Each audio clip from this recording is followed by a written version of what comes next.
नमस्कार, मैं पवन कुमार यादव, प्रवक्ता रसायन विज्ञान, जैन इंटर कॉलेज करहल मैनपुरी। कक्षा 11 रसायन विज्ञान के अध्याय 2 परमाणु संरचना के अध्ययन के लिए आप सबके बीच प्रस्तुत हूं। हम लोगों ने परमाणु संरचना के पिछले व्याख्यानों में परमाणु की संरचना से संबंधित सभी तथ्यों को विस्तार पूर्वक पढ़ा और समझा। पिछले व्याख्यान में हमने अफबाउ के नियम के आधार पर तत्वों के इलेक्ट्रॉनिक विन्यास बनाने के सिद्धांत को सीखा और हमने जाना कि तत्व के परमाणु में नाभिक के चारों ओर कोषों में पाए जाने वाले कक्षकों में किस प्रकार इलेक्ट्रॉन वितरित होते हैं और इन वितरण के आधार पर हम कैसे जानेंगे कि कक्षकों का स्थायित्व क्या है, कौन से कक्षक अधिक स्थायी होते हैं और कौन से कक्षक कम स्थायी होते हैं। अर्थात कक्षकों के स्थायित्व से संबंधित अध्ययन हम आज के इस व्याख्यान में करेंगे। साथ ही हम इलेक्ट्रॉनिक विन्यास के आधार पर क्वांटम संख्याओं के निर्धारण का अध्ययन आज के इस व्याख्यान के अंतर्गत हम करेंगे। देख लेते हैं बिंदुवार कि आज के शिक्षण बिंदु क्या हैं। अर्धपूरित व पूर्णपूरित कक्षकों का स्थायित्व। दूसरा, तत्वों के इलेक्ट्रॉनिक विन्यास में हम धनायनों और ऋणायनों के इलेक्ट्रॉनिक विन्यास को बनाना सीखेंगे। साथ ही हम सीखेंगे इलेक्ट्रॉनिक विन्यास से क्वांटम संख्याओं का निर्धारण कैसे किया जाता है। परमाणु संरचना के व्याख्यान 8 में आइए हम अध्ययन करते हैं सबसे पहले अर्धपूरित एवं पूर्णपूरित कक्षकों के स्थायित्व का। हम जानते हैं कि अर्धपूरित कक्षक वे कक्षक होते हैं जो उन उपकोषों के कक्षक हैं जिनमें सभी कक्षकों में एक एक इलेक्ट्रॉन होता है। उदाहरण के लिए P3, D5, F7। अर्थात किसी कोष के जब सभी कक्षकों में एक एक इलेक्ट्रॉन होता है तो उसे हाफ फिल्ड अर्धपूरित कक्षक कहते हैं। और पूर्णपूरित का अर्थ है किसी उपकोष के सभी कक्षक जब पूर्णतः भरे होते हैं, अर्थात कक्षकों में दो दो इलेक्ट्रॉन होते हैं तो उसे हम पूर्णपूरित कक्षक कहते हैं। तो हमारा P3 क्या कहलाएगा?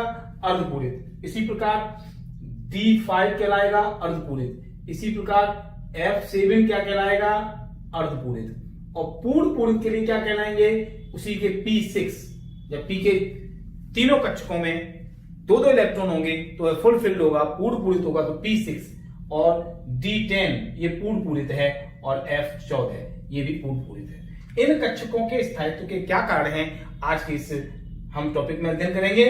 तो पहले ये जान लेते हैं कि P3 अर्धपूरित क्यों है।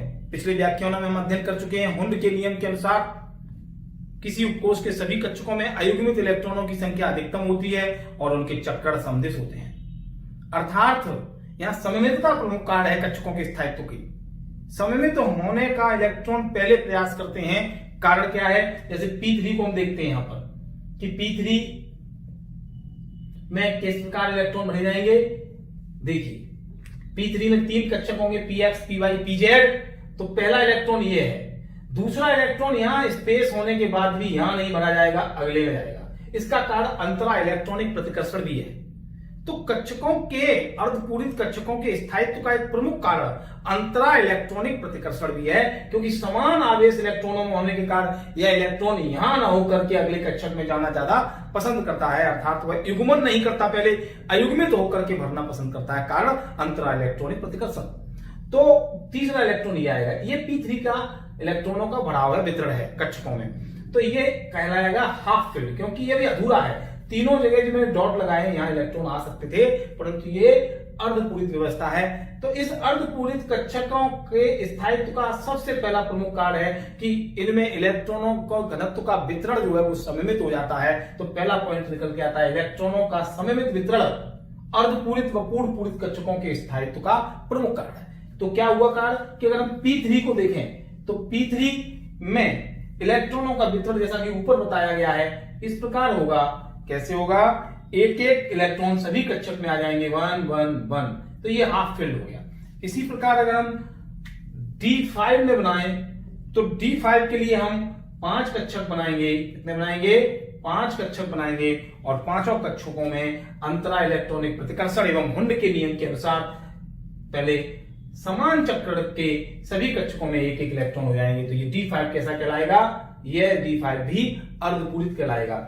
इसी प्रकार अगर हम F7 बनाए तो उसमें 7 कक्षक होते हैं। तो 1 इलेक्ट्रॉन, 2 इलेक्ट्रॉन, 3 4 5 6 और ये 7वां कक्षक और बनाया जाएगा। 7 कक्षकों में एक एक इलेक्ट्रॉन हुआ, ये हमारा है F7। कौन सा है? F7। तो इस प्रकार ये अर्धपूरित कक्षक हैं जिनमें इलेक्ट्रॉनों का सममित वितरण है, अर्थात इनमें इलेक्ट्रॉनों के चक्कर समान हैं जो कक्षकों को स्थायित्व प्रदान करते हैं। तो हमने दो बातें आज जानी कि इलेक्ट्रॉनों के सममित वितरण के कारण कक्षक स्थायी होते हैं, और दूसरी बात अंतरा इलेक्ट्रॉनिक प्रतिकर्षण के कारण इलेक्ट्रॉन में सममित वितरण होता है, अर्थात पहले अयुग्मित होकर के इलेक्ट्रॉन सभी कक्षकों में एक एक करके भरते हैं, तब युग्मन आरंभ होता है। इसी प्रकार आप देखें, अगर हम P6 करें तो P6 में इलेक्ट्रॉनों का भराव इस प्रकार होगा, उसी को आप D5 F7 भी समझ लेंगे। P6 में कैसे होगा? पहला, दूसरा, तीसरा। ये बहुत ध्यान रखने वाली बात होगी कि आप जान लें P6 का तीसरा इलेक्ट्रॉन कहां है, ये पहचानना बहुत आवश्यक है, क्योंकि इसी से आप क्वांटम संख्याओं का निर्धारण करेंगे, जो आज का हमारा अगला टॉपिक होगा, और इसी से आप अयुग्मित इलेक्ट्रॉनिक संख्या निकालना भी अंकित प्रश्नों के लिए सीखते हैं। तो आप जरूर सीखें कि P6 में इलेक्ट्रॉनों का क्रम क्या है भरने का, और कौन सा इलेक्ट्रॉन कौन सा है। ये पहला इलेक्ट्रॉन, इसको कहेंगे 1 इलेक्ट्रॉन, इसको 2, ध्यान से देखें, इसको 3, ये तीसरा इलेक्ट्रॉन ये है। यदि हम चौथा इलेक्ट्रॉन भरेंगे तो हम ब्लैक पेन से भरते हैं ताकि कलर चेंज करते हैं। ये चौथा, इस चौथे इलेक्ट्रॉन को 4 यहां लिखा, ये चौथा है, और ये हमारा 5वां है, और ये हमारा 6वां इलेक्ट्रॉन। इलेक्ट्रॉनों की पहचान जरूर करेंगे आप, सीखना, इलेक्ट्रॉनों की पहचान करना जरूर सीखेंगे कि हमारा कौन से नंबर का इलेक्ट्रॉन कौन सा है। तो यहाँ जो हमारा P6 हुआ, ये फुलफिल्ड है, जो कि एक स्थायी व्यवस्था होती है सममितता के कारण। तो हमने आज सीखा क्या कि इलेक्ट्रॉनों का सममित वितरण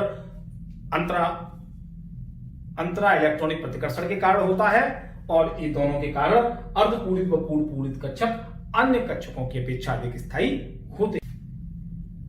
इसको हम क्रोमियम और कॉपर के इलेक्ट्रॉनिक विन्यास के आधार पर और अच्छे समझ सकते हैं, क्योंकि अफवाह के नियम के अनुसार पिछले व्याख्यान में हमने सीखा था कि जब हम क्रोमियम और कॉपर का इलेक्ट्रॉनिक विन्यास बनाते हैं तो उनके अंतिम कोष का एक s इलेक्ट्रॉन अंतिम से पिछले कोष के d उपकोष में चला जाता है, क्योंकि वहां d उपकोष अर्धपूरित एवं पूर्णपूरित स्थायित्व को प्राप्त कर लेता है। देखिए उदाहरण के द्वारा और समझ लेते हैं कि 24 क्रोमियम Cr का जब इलेक्ट्रॉनिक विन्यास बनाते हैं तो बनता है 1s2, 2s2, 2p6, 3s2 और 3 लिखेंगे, माफ कीजिएगा 3 लिखेंगे इसको, या लिखेंगे 3p6 आता है 3s2 के बाद, और फिर आता है 4s2, और अब बचेंगे 3d4। तो आप देखिए यहाँ d4 है, यदि d5 हो जाए तो अर्धपूरित हो जाएगा और व्यवस्था स्थायी हो जाएगी, कक्षक स्थायित्व को प्राप्त करेगा।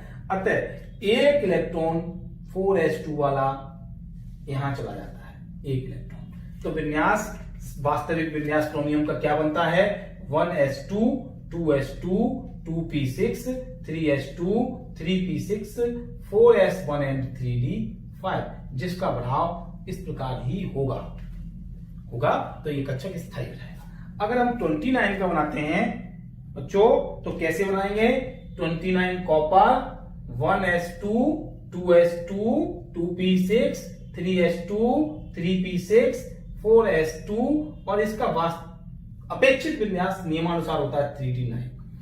तो इसमें भी एक इलेक्ट्रॉन कक्षक को स्थायित्व देने के लिए यहां आ जाता है 3d में 1 इलेक्ट्रॉन यहां आ जाता है, जिस कारण ये इसका अपेक्षित विन्यास कैसा हो जाएगा, वास्तविक विन्यास कैसा हो जाएगा? 1s2, 2s2, 2p6, 3s2, 3p6, और अब मैं इसको 3 को इकट्ठा करके लिख दे रहा हूं, तो 3d10 और 4s1, तो ये 3d10 हो गया। यहां पर आप देखिए d10 पूरी व्यवस्था जो यहां नहीं हमने दिखाई है, दिखा देते हैं, माफ कीजिएगा, इस तीर के निशान को मत मानिए, और ये देखिए d10 कैसा होगा देख लेते हैं कि d10, d में 5 कक्षक होते हैं, तो 5 कक्षकों में पहले इस प्रकार इलेक्ट्रॉनों का भराव होगा, फिर युग्मन आरंभ होगा, और इस प्रकार से युग्मन होकर के 10 इलेक्ट्रॉन भरे जाएंगे। तो ये d10 की व्यवस्था हो गई। तो इलेक्ट्रॉनों का सममित वितरण कक्षकों को स्थायित्व प्रदान करता है। अगला पॉइंट हम देखेंगे विनिमय ऊर्जा। कक्षकों के स्थायित्व का दूसरा प्रमुख कारण है विनिमय ऊर्जा। किसी उपकोष के विभिन्न कक्षकों में जब समान चक्कर के इलेक्ट्रॉन पाए जाते हैं तो उनकी प्रवृत्ति अपनी स्थिति को विनिमय करने की होती है, और इस विनिमय के कारण निकाय की ऊर्जा कम हो जाती है, क्योंकि ऊर्जा उत्सर्जित होती है।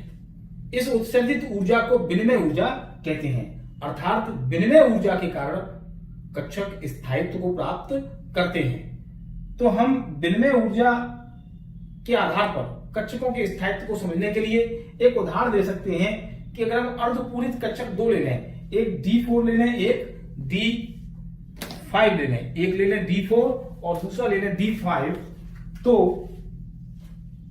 D4 व D5 के विन्यास के आधार पर हम उपकोषों के कक्षकों में इलेक्ट्रॉनों का वितरण करें और उनमें विनिमय को देखें तो समझ लीजिए कैसे होगा।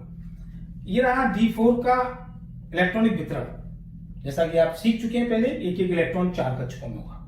तो अब प्रथम इलेक्ट्रॉन ये है, इसका विनिमय किस प्रकार संभव है और इसमें कितने विनिमय संभव हैं, ये एक इलेक्ट्रॉन कितने विनिमय इसमें संभव हैं। तो इसके लिए आप देखिए कि पहले इलेक्ट्रॉन के लिए 3 विनिमय संभव हो सकते हैं। कैसे? एक यहां, एक यहां और एक यहां। पहले इलेक्ट्रॉन के लिए 3 विनिमय संभव हो सकते हैं। अतः दूसरे के लिए देखिए कितने होंगे। दूसरा इलेक्ट्रॉन जो है उसके लिए 2 विनिमय संभव हो सकते हैं।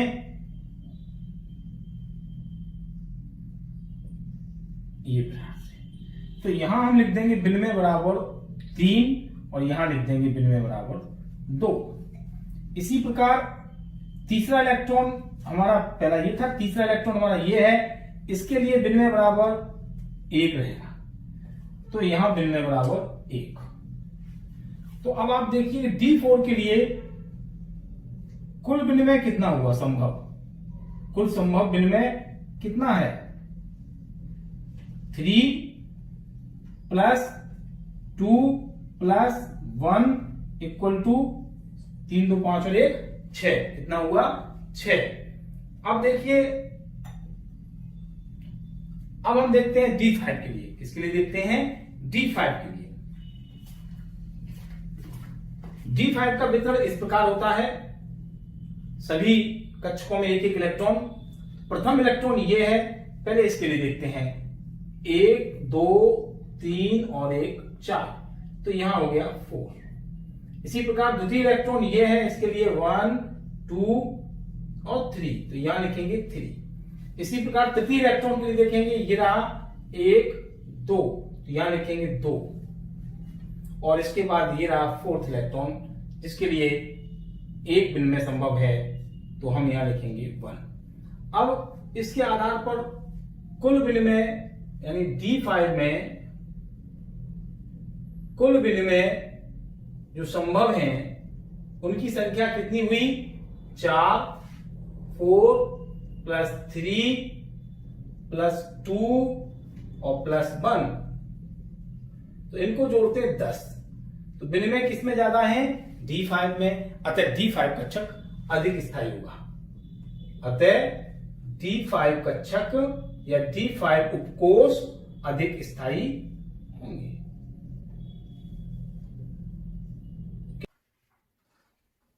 पिछले व्याख्यान में हमने अफबाउ नियम के आधार पर परमाणुओं के इलेक्ट्रॉनिक विन्यास बनाना सीखा था।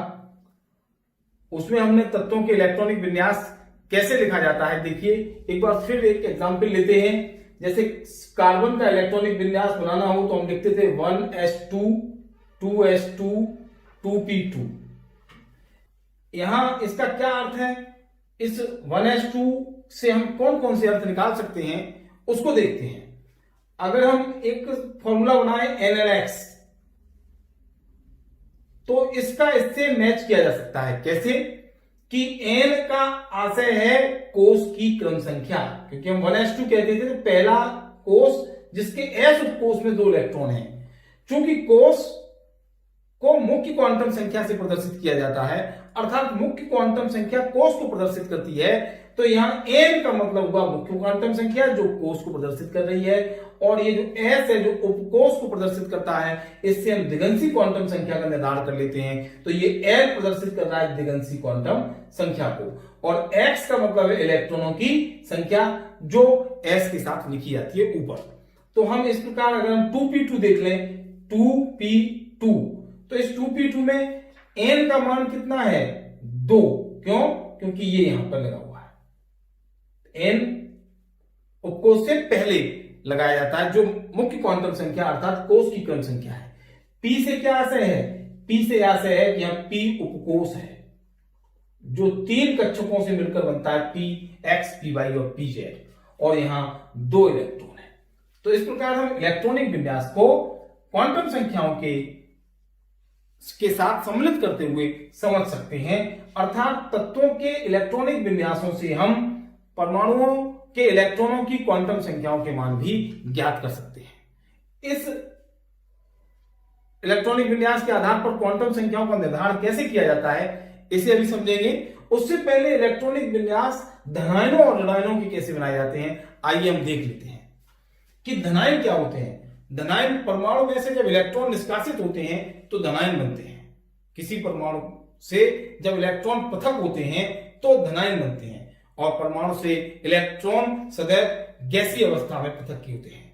कैसे? अगर कोई तत्व m है और उस m से यदि एक इलेक्ट्रॉन पृथक हो रहा है तो उसके ऊपर एक धनावेश आ जाता है, क्योंकि यहां प्रोटॉनों की संख्या तो वही रहती है परंतु इलेक्ट्रॉनों की संख्या कम हो जाने के कारण एक धन आवेश, जो प्रोटॉन का धनावेश है, वो परमाणु के ऊपर लगाकर प्रकट किया जाता है। यदि किसी परमाणु में से 2 इलेक्ट्रॉन पृथक होंगे तो उसके ऊपर 2 धनावेश लगा दिए जाते हैं, तो M2 प्लस प्रकार का धनायन बनता है। यदि किसी तत्व के परमाणु से 3 इलेक्ट्रॉन पृथक होते हैं तो उस पर 3 इकाई धनावेश अर्थात वहां M3 प्लस प्रकार का धनायन बनता है।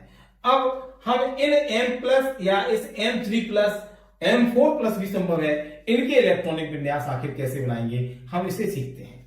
तत्वों के इलेक्ट्रॉनिक विन्यास बनाना हमने अफवाह के नियम के आधार पर सीखा। जैसे यहां हमने देखा है कि 6C बराबर 1s2 2s2 2p2। ठीक उसी प्रकार हम धनायनों के इलेक्ट्रॉनिक विन्यास भी बना सकते हैं। धनायनों के इलेक्ट्रॉनिक विन्यास मूल परमाणु के इलेक्ट्रॉनिक विन्यास के आधार पर ही बनाए जाते हैं, जिससे धनायन बनता है। जैसे इसका मूल परमाणु M है, तो हम जिस परमाणु का धनायन है उस परमाणु के उदासीन परमाणु के इलेक्ट्रॉनिक विन्यास के आधार पर धनायन का इलेक्ट्रॉनिक विन्यास बना सकते हैं। धनायन के इलेक्ट्रॉनिक विन्यास बनाते समय मूल परमाणु से उतने इलेक्ट्रॉन निष्कासित करने होते हैं जितने उस पर धनावेश होते हैं। इलेक्ट्रॉनों का निष्कासन मूल परमाणु के बाह्यतम कोष से सर्वप्रथम किया जाता है। फिर आवश्यकता पड़ने पर बाह्य कोष से पिछले वाले कोष से उच्चतम ऊर्जा के कक्षकों से इलेक्ट्रॉन निकाले जाते हैं। अर्थात सबसे पहले बाह्यतम कोष से इलेक्ट्रॉन पृथक कराए जाएंगे, फिर आवश्यकता पड़ने पर उससे पिछले कोष के उच्च ऊर्जा के उपकोषों या कक्षकों से इलेक्ट्रॉन निकाले जाते हैं। हम देख लेते हैं उदाहरण के द्वारा। तो इस प्रकार हमने देखा कि 25 मैग्नीज Mn का इलेक्ट्रॉनिक विन्यास क्या बनेगा, 1s2 2s2 2p6 3s2 3p6 3d5 और 4s2। अफवाह के नियम के अनुसार जब हम 25 Mn का इलेक्ट्रॉनिक विन्यास बनाएंगे तो बनेगा 1s2 2s2 2p6 3s2 3p6 3d5 और 4s2। अब जब हम धनायनों का इलेक्ट्रॉनिक विन्यास बनाते हैं तो हम धनायन पर उपस्थित आवेश के बराबर इलेक्ट्रॉनों को निष्कासित करते हैं। अर्थात अंतिम कोष में से पहले इलेक्ट्रॉन निकाले जाते हैं, फिर आवश्यकता अनुसार उससे पिछले वाली कक्षा से इलेक्ट्रॉनों का निष्कासन किया जाता है। यहां 4 इलेक्ट्रॉन निष्कासित करने हैं क्योंकि Mn पर 4 धनावेश हैं। अतः सबसे बाहरी कोष, सबसे उच्च ऊर्जा वाला कोष हमारा है 4s। अतः 4s में से 2 इलेक्ट्रॉन हमारे बाहर होंगे। उसके बाद 4 करने हैं तो बचे हुए तीसरी कक्षा का जो सबसे अधिक ऊर्जा वाला कक्षक है यानी 3d कक्षक, उसमें से 2 इलेक्ट्रॉन बाहर होंगे। तो यानी हमारे Mn प्लस का इलेक्ट्रॉनिक विन्यास बनेगा 1s2 2s2 2p6 3s2 और अब आप देखेंगे 3p6 और यहां 4s2 तो कक्षा समाप्त हो गई क्योंकि उसमें s में 2 इलेक्ट्रॉन थे, दोनों निकल गए, तो चौथी कक्षा अब नहीं रही। अब हो गई 3d3। कौन सी हो गई? 3d3, क्योंकि इसमें से 2 इलेक्ट्रॉन कम करने पर 3d3 से बचा। इस प्रकार Mn4 प्लस का इलेक्ट्रॉनिक विन्यास बनेगा 1s2 2s2 2p6 3s2 3p6 और 3d3। धनायनों के इलेक्ट्रॉनिक विन्यास के बाद अब हम देखेंगे कि ऋणायनों के इलेक्ट्रॉनिक विन्यास कैसे बनाए जाते हैं। माना कोई तत्व x है और वह x तत्व यदि एक इलेक्ट्रॉन ग्रहण करता है तो वह x माइनस ऋणायन बनाता है, अर्थात उसके ऊपर एक ऋणावेश आ जाता है। इसी प्रकार जब वो दो इलेक्ट्रॉन ग्रहण करता है x तो उसके ऊपर दो ऋणावेश आ जाते हैं, जिससे x 2 माइनस ऋणायन बनता है। तो ऋणायन कैसे बनते हैं? ऋणायन तब बनते हैं जब कोई तत्व का परमाणु इलेक्ट्रॉनों को ग्रहण करता है तो उसके ऊपर उतना आवेश आ जाता है जितने इलेक्ट्रॉनों को वह ग्रहण करता है, और इस प्रकार ऋणायन बनते हैं। तो x अगर 3 इलेक्ट्रॉन ग्रहण करेगा तो उसके ऊपर 3 ऋणावेश आ जाएंगे, जिससे x 3 माइनस आयन बनेगा। हम उदाहरण ले लेते हैं ऑक्सीजन को। ऑक्सीजन आयन अर्थात O2 माइनस का इलेक्ट्रॉनिक विन्यास आखिर कैसे बनाएंगे, आइए देखते हैं कि O2 माइनस के इलेक्ट्रॉनिक विन्यास को बनाने के लिए हम पहले ऑक्सीजन के मूल परमाणु का इलेक्ट्रॉनिक विन्यास बनाएंगे। तो ऑक्सीजन का परमाणु क्रमांक होता है 8, तो 8O का जब हम इलेक्ट्रॉनिक विन्यास बनाते हैं तो आता है 1s2 2s2 2p4। जब हम O2 माइनस का इलेक्ट्रॉनिक विन्यास बनाएंगे तो हम उतने इलेक्ट्रॉन ऑक्सीजन के मूल परमाणु में ग्रहण कराएंगे, प्रवेश कराएंगे जितना उसके ऊपर आवेश है। इसके ऊपर 2 माइनस आवेश है ये, तो 2 इलेक्ट्रॉनों को यहाँ एंटर कराएंगे और यह 2 इलेक्ट्रॉन उस कक्षा में, उस उपकोष में जाते हैं जो वाह्यतम कोष है और जो अधूरा है। तो यहाँ 2p4 में 2 इलेक्ट्रॉन प्रवेश कर सकते हैं, जिससे कि p6 हो जाएगा। तो ये दोनों इलेक्ट्रॉन p4 में वाले p उपकोष में चले जाते हैं, जिससे विन्यास बनता है 1s2 2s2 और 2p6। इस प्रकार ऋणायनों के इलेक्ट्रॉनिक विन्यास मूल परमाणु में इलेक्ट्रॉनों को प्रवेश करा के बनाए जाते हैं। उतने इलेक्ट्रॉन सबसे बाह्यतम कोष में प्रवेश करते हैं जितना उस आयन पर ऋणावेश उपस्थित होता है। तो अब हमने सीखा कि ऋणायनों के इलेक्ट्रॉनिक विन्यास कैसे बनाए जाते हैं। तो इलेक्ट्रॉनिक विन्यास के आधार पर क्वांटम संख्याएं हम लोग ज्ञात करना सीखेंगे। सबसे पहले देखते हैं 4f7 का एक एग्जांपल ले लेते हैं। मान लो कोई इलेक्ट्रॉनिक विन्यास इस प्रकार लिखा हुआ है 4f7। तो उस 4f7 का f कक्षक का जो 60वां इलेक्ट्रॉन होगा उसके लिए चारों क्वांटम संख्याओं के मान अगर पूछे जाते हैं तो कैसे निकालें, इसी प्रकार के प्रश्न आते हैं। तो देखें इसमें 4f7, तो हम लोगों ने पीछे देखा NLX में कि यहां जो 4 है ये हमारे मुख्य क्वांटम संख्या है जो कोष को प्रदर्शित करती है, तो जिसके लिए हम लिखेंगे n बराबर 4। क्या हम लोगों ने पहले देखा था NLX, तो ये n क्या है? मुख्य क्वांटम संख्या, उसके आधार पर n बराबर 4 और l बराबर कितना आ जाएगा? 3। क्यों आ जाएगा l बराबर 3? क्योंकि हम जानते हैं S, P, D और F के लिए क्रम से l के मान 0 1 2 और 3 होते हैं। क्या होते हैं? 0 1 2 और 3 होते हैं। तो F उपकोष के लिए L का मान 3 होगा। कितना होगा? 3। तो L बराबर 3 हो गया। M कक्षकों से निर्धारित होता है। चुंबकीय क्वांटम संख्या का मान कक्षकों से निर्धारित होता है, या हम कहें चुंबकीय क्वांटम संख्या कक्षक को प्रदर्शित करती है, कक्षक को निर्धारित करती है। कैसे? कि L बराबर अगर 3 है तो M के संभावित कितने मान हो सकते हैं? M के संभावित मान हो सकते हैं -3 से लेकर 0 सहित +3 तक। तो -3 -2 -1 0 +1 +2 एंड +3। अब इनमें से कोई एक मान होगा F के 7वें इलेक्ट्रॉन के लिए। कैसे हम तय करेंगे? हम ऐसे तय करेंगे कि हम F उपकोष के सभी कक्षकों में इन 7 इलेक्ट्रॉनों का बढ़ाव करेंगे हुंड के नियम के अनुसार। तो हमने देखा कि F उपकोष 7 कक्षकों से मिलकर बना होता है। तो पहला इलेक्ट्रॉन, दूसरा इलेक्ट्रॉन, तीसरा इलेक्ट्रॉन, चौथा, 5वां, 6वां और 7वां, ये इलेक्ट्रॉन हमें है। इसके लिए हम सभी क्वांटम संख्याओं का मान निर्धारित कर रहे हैं। n का मान क्रम से 4 और l का 3 आया है। तो m के मान, इन 7 मानों को हम प्रत्येक कक्षक के लिए लिख लेंगे कि -3 -2 -1 0 +1 +2 और ये +3। तो ये +3 आया जो अंतिम इलेक्ट्रॉन के लिए है, इसलिए m का मान हमारा +3 आएगा। क्या आएगा? +3। ये आप ध्यान रखिए। ये जो लिखे वो हमने संभावित मान लिखे इन कक्षकों के लिए, परंतु 4f7 के 7वें इलेक्ट्रॉन के लिए m बराबर +3। अब डायरेक्शन में इलेक्ट्रॉन है तो चुंबकीय क्वांटम संख्या के मान के बाद हम ज्ञात करेंगे चक्कर क्वांटम संख्या यानी s का मान, तो ये आएगा +½ इस प्रकार ये चारों क्वांटम संख्याओं के मान हमने ज्ञात किए। एक और उदाहरण देखते हैं सोडियम, जिसके लिए परमाणु क्रमांक 11 होता है, उसके अंतिम इलेक्ट्रॉन के लिए। जब अंतिम इलेक्ट्रॉन के लिए इलेक्ट्रॉनिक विन्यास, अंतिम इलेक्ट्रॉन के लिए क्वांटम संख्याएं पूछी जाए तो आप इलेक्ट्रॉनिक विन्यास बना लें परमाणु क्रमांक के आधार पर। तो 11 Na बराबर लिखेंगे हम 1s2 2s2 2p6 3s1।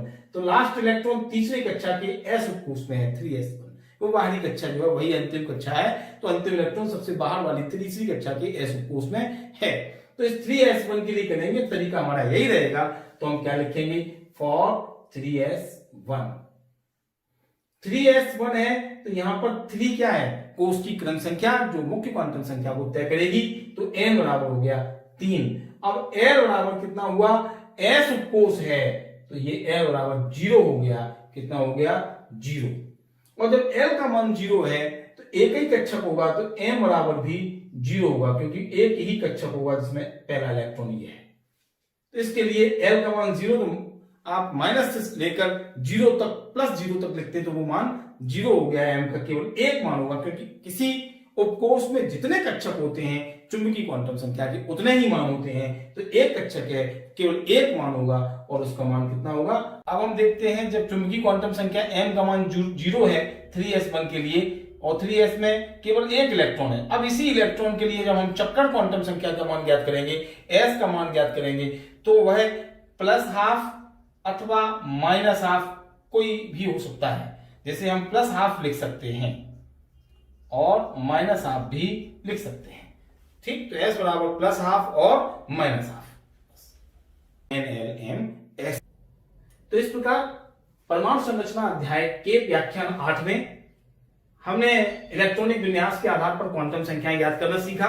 साथ ही हमने परमाणुओं के इलेक्ट्रॉनिक विन्यास के अंतर्गत धनायनों ऋणायनों के इलेक्ट्रॉनिक विन्यास और अर्धपूरित एवं पूर्ण पूरित कक्षकों के स्थायित्व के कार्यों को जाना। इससे पिछले व्याख्यानों में हमने परमाणु संरचना के संदर्भ में विस्तृत चर्चा की और परमाणु संरचना को समझा। आशा है आपको परमाणु संरचना के सभी व्याख्यान अच्छे से समझ में आए होंगे। आप लोग दीक्षा ऐप डाउनलोड कर चुके हैं, उसकी सहायता से और अधिक इसका अध्ययन करें। वीडियोस को माध्यमिक शिक्षा विभाग के YouTube चैनल पर जाकर बार बार देखें, जिससे आप परमाणु संरचना अध्याय को अच्छी तरह समझ सकें, अच्छी तरह सीख सकें। यह अध्याय रसायन विज्ञान की आधारशिला को तय करता है। बहुत ही महत्वपूर्ण अध्याय है, जिससे प्रतियोगी परीक्षाओं में एवं उत्तर प्रदेश बोर्ड की परीक्षाओं में, आपके विद्यालय की गृह परीक्षाओं में, विभिन्न परीक्षाओं में आपसे प्रश्न पूछे जाते हैं। आप, मुझे पूरा विश्वास है कि इसके उत्तर अच्छी तरह से दे सकेंगे। आप सबको आज के इस व्याख्यान के आधार पर कुछ गृह कार्य अभ्यास प्रश्न के रूप में दे रहा हूं, उन्हें अपनी उत्तर पुस्तिका पर करेंगे।